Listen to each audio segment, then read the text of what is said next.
मैं नव्या, आप देख रहे हैं न्यूज़ 19। अमेरिका के पूर्व राष्ट्रपति डोनाल्ड ट्रंप, जो अवैध प्रवासियों को देश से बाहर करने के लिए पहले से ही चर्चा में थे, अब वह 227 साल पुराना एक कानून लाने जा रहे हैं, जिसकी वजह से अब गैर अमेरिकी के लिए खतरा बढ़ सकते हैं।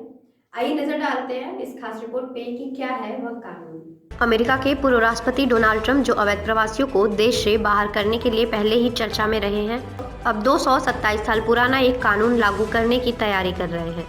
यह कानून एलियन एनिमिट एक्ट 1798 के नाम से जाना जाता है, जिसे ट्रंप ने युद्धकाल की शक्तियों के तहत लागू करने की बात की है।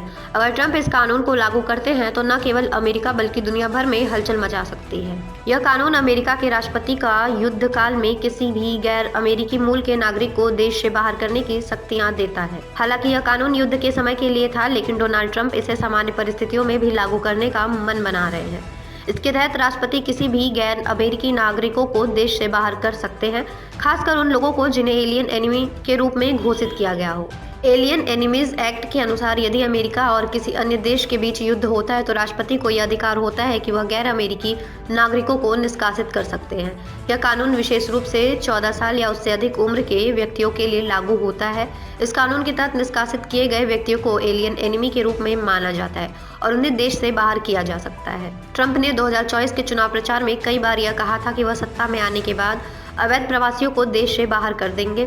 इसके अलावा उन्होंने एलियन एनिमिट एक्ट को लागू करने का भी ऐलान किया था। इस कानून के लागू होने से अमेरिका में और दुनिया भर में बड़ा विवाद हो सकता है, खासकर अवैध प्रवासियों के मामले में।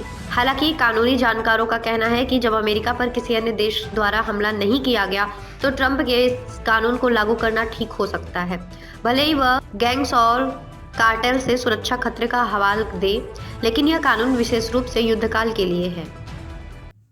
इस रिपोर्ट में फिलहाल इतना ही। तब तक के लिए बने रहिए हमारे साथ और देखते रहिए न्यूज़ 9।